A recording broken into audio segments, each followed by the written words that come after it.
النهارده بقى عملنا أكلة اقتصادية وما كلفتناش فلوس ولا حاجة.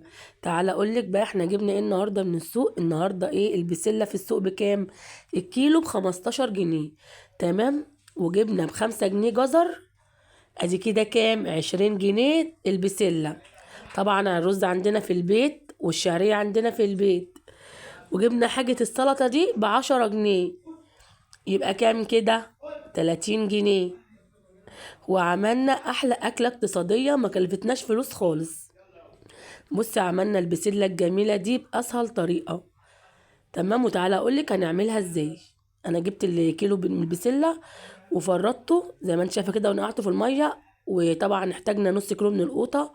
وبعمل اهوت البصله بتاعه البسله. اول حاجه بتجيبي بصلايه حلوه كده، ولا كبيره ولا صغيره، متوسطه. وبتحمرها كده ايه في معلقه زبده.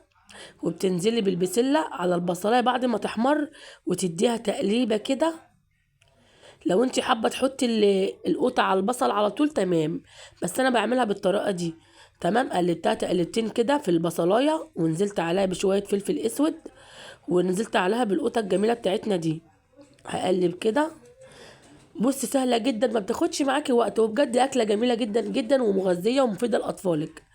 تمام. قلبتها تقلبتين وادي بصي اول غلوه معايا خلاص اهيت. بصي البسله اليومين دول حلوه.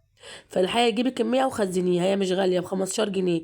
كانت الاول بكام؟ كانت الاول ب50 وب60 جنيه الكيلو. فهي دلوقتي رخيصه الكيلو ب15 جنيه.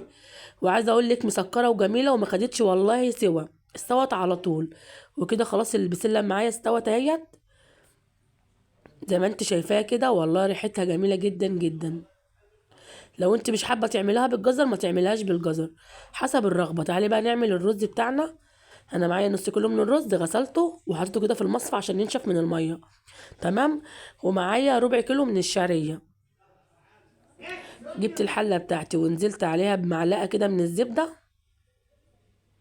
طبعا هنحمر الشعريه. احنا عايزين لون الشعريه يبقى عامل زي اللون الذهبي كده. واللي اول مره يشوفني ويتابعني انا ابداعات ومطبخ ام هاجر، يا ريت ما تنسينيش باللايك الجميل بتاعك، ادعميني على قناتي. فعلي لي زر الجرس. وانا بحبك كتير. كده خلاص انا بقلب الشعريه بتاعتي كده ايه في الزبده وحمرت كده الشعريه، انا عايزه اللون ده. تمام. معايا الرز طبعا غسلاه ومنشفاه من الميه. هنزل على طول على الشعريه كده ايه بالرز. واقلب الرز بقى تقلبتين كده في الشعريه قبل ما انزل عليه بالميه. ليه هتقلبي تقلبتين كده؟ لان عشان يطلع معاكي مفلفل. انما لو حطيت الميه على طول ممكن يطلع معاكي معجن. بس انا افضل طريقه ان انت تقلبيه كده ايه شويه كده ايه على النار قبل ما تنزلي عليه بالميه. قلبتي تقلبتين كده انزلي بقى من الميه بتاعتك. انت حباها سخنه حباها بارده زي ما انت عايزه، بس انا بحط ميه ساقعه عادي. ما بسخنش الميه ولا حاجه وبيطلع برضو مفلفل وجميل. تمام كده. هنزل بشويه الملح. وهقلب الرز بتاعي واسيبه بقى يستوي. والرز بتاعك حسب ما هو بيعوز ميه، في رز بيقبل ميه وفي رز ما بيقبلش. حسب نوع الرز بتاعك اذا كان ايه بيقبل ولا بيقبلش. كده الرز خلاص الشرب كده الميه بتاعتي هقلبه كده تقلبتين. وبعد كده هوطي عليه النار واسيبه يستوي.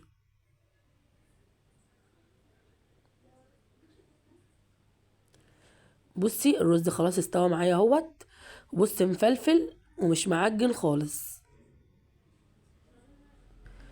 تعالوا بقى نعمل طبق السلطه الجميل بتاعنا ده. وعايزه اقول لك ان السلطه مفيده جدا جدا جدا.